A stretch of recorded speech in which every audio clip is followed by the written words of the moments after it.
महोदय, राजस्थान, बिहार, मध्य प्रदेश तथा उत्तर प्रदेश जैसे राज्यों में 12 से 14 वर्ष की आयु में अबोध बच्चों का विवाह संपन्न होना एक सामान्य सी घटना है। आखा तीज के दिन राजस्थान में छोटे छोटे बच्चों के सामूहिक विवाह की परंपरा किसी से छिपी नहीं है। अल्प आयु में विवाह के कारण अपरिपक्व अवस्था में ही गर्भधारण व प्रजनन कार्य आरंभ हो जाता है। इसी कारण भारतीय महिलाओं में औसत कुल प्रजनन दर 3.4 है, जबकि जापान, इटली, स्पेन, हंगरी व कनाडा में यह दर 1.2 व 1.8 के मध्य तथा चीन, संयुक्त राज्य अमेरिका, श्रीलंका तथा इजराइल में 2.0 मतलब 0 व 2.8 के मध्य पाई जाती है।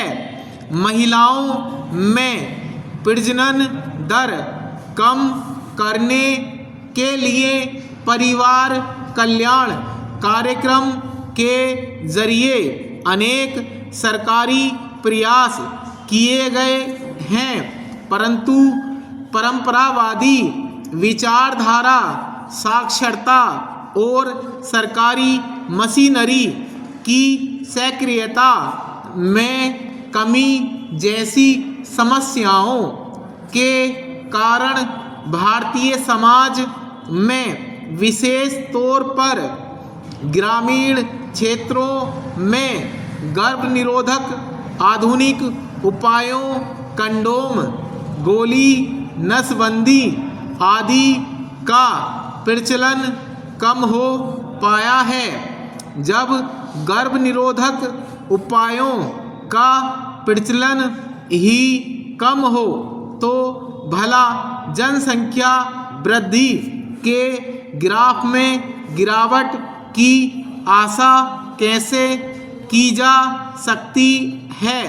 1990-2000 के उपलब्ध आंकड़ों के अनुसार 36% भारतीय महिलाओं में गर्भ निरोधक आधुनिक उपाय प्रचलित हैं, जबकि पाकिस्तान को छोड़कर अमेरिका, कनाडा, हंगरी, जापान, चीन, श्रीलंका तथा ईरान की महिलाओं में अधिक है।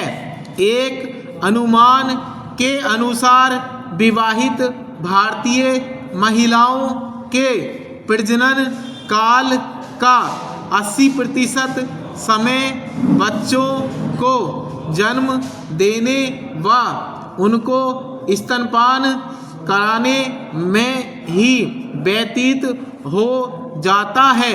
यह गर्भ निरोधक आधुनिक उपायों के कम प्रचलित होने का ही दुष्परिणाम है। चेंज अल्पायु में विवाह तथा गर्भधारण महिलाओं के स्वास्थ्य पर बहुत बुरा प्रभाव डालते हैं तथा प्रसव के समय प्रशिक्षित स्वास्थ्य कर्मियों की सेवाएं उपलब्ध ना हो पाने के कारण उनकी जान भी जोखिम में रहती है। 2000-2001 के आंकड़ों के अनुसार प्रसव के समय भारत की 33% महिलाओं को ही प्रशिक्षित स्वास्थ्यकर्मियों की सेवाएं मिल पाती हैं, जबकि America, Canada, Hungary, Spain, Israel, Japan, चीन तथा श्रीलंका की 94 से 100% महिलाओं को प्रसव के समय प्रशिक्षित स्वास्थ्यकर्मियों की सेवाएं मिलती हैं। इस क्षेत्र में पाकिस्तान की महिलाएं भी भारतीय महिलाओं की तुलना में बेहतर हैं। ग्रामीण भारत में अप्रशिक्षित दाइयों द्वारा परंपरागत विधि द्वारा प्रसव कराए जाते हैं। इस प्रक्रिया में अनेक बार जच्चा को मृत्यु का शिकार भी होना पड़ता है। 1990-2000 के आंकड़ों के अनुसार प्रति लाख प्रसव के समय 640 भारतीय महिलाएं मृत्यु का शिकार हो जाती हैं, जबकि पाकिस्तान को छोड़कर अन्य देशों में यह संख्या काफ़ी कम है। यद्यपि भारत में स्वास्थ्य सेवाओं का पर्याप्त प्रसार हो गया है, जिसके परिणामस्वरूप लोगों के सामान्य स्वास्थ्य में सुधार आया है तथा व्यक्ति के जीवन जीने की प्रत्याशा बढ़ी है, परंतु वर्तमान मृत्यु दर पर भारतीय बालिका के जीवन जीने की प्रत्याशा 57 वर्ष की है।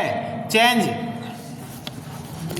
महोदय, मैं यहाँ यह भी कहना चाहूँगा कि स्थिरता का अर्थ गलती से जड़ता नहीं समझ लिया जाना चाहिए।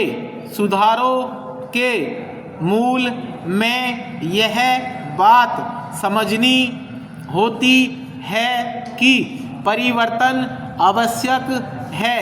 भारत में स्वतंत्रता प्राप्ति के बाद से हम जिन आर्थिक नीतियों पर चले उनसे हम विकास के एक ऐसे सोपान पर पहुंच गए कि जिससे 2001 तक हमारा काम अच्छी तरह चलता रहा। इससे पहले भी परिवर्तन की आवश्यकता अनुभव की गई थी और 80 के दशक के अंत में परिवर्तन शुरू भी किए गए थे। 1990-91 के संकट से तो इस प्रक्रिया में तेजी आ गई। अपनी पिछली नीति से हमें जो सफलताएं मिली थीं, ये सुधार उसी पर आधारित थे।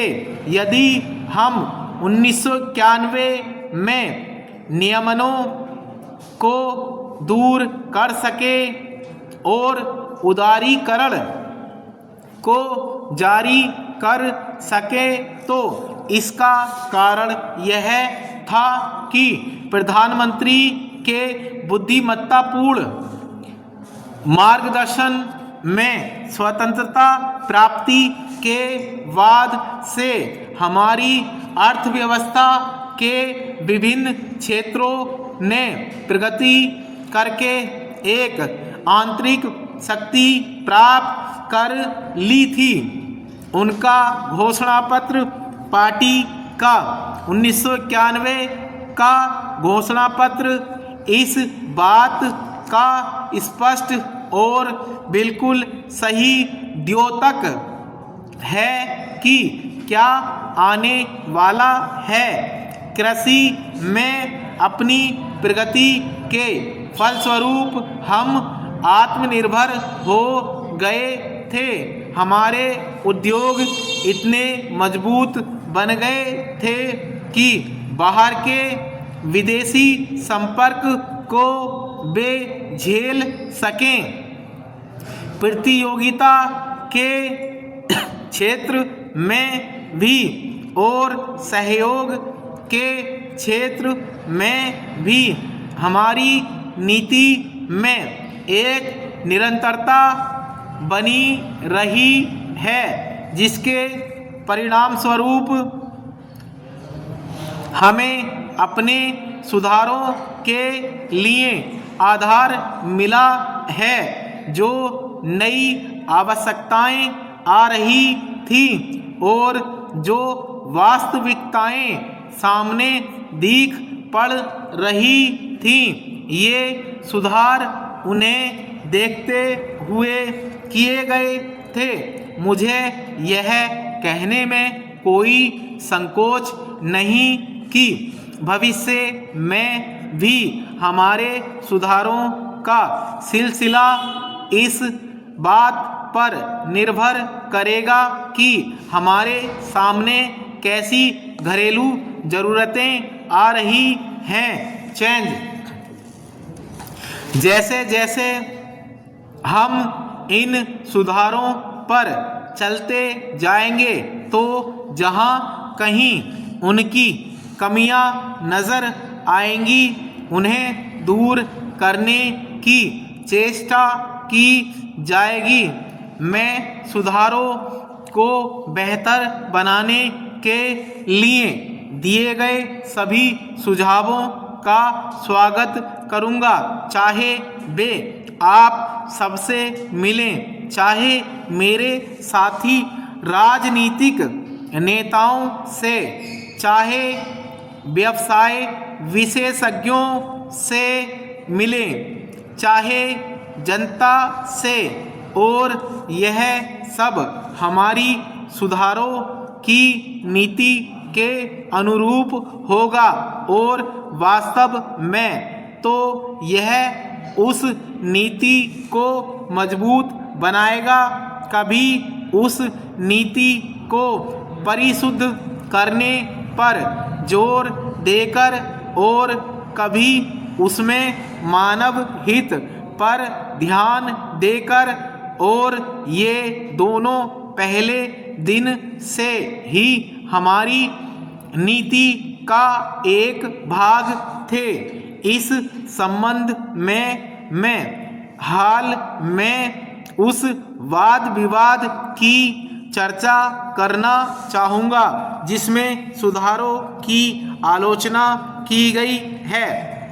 यह कहा गया है कि नई नीतियों से जनता के अपेक्षाकृत गरीब वर्गों को कोई लाभ नहीं हुआ। कॉलेज के दिनों में मैंने भी इस बात का अनुभव किया है कि दिन में एक बार खाना मिलने का क्या अर्थ होता है। इसलिए गरीबों के बारे में मेरी चिंता सचमुच वास्तविक है। स्टॉप।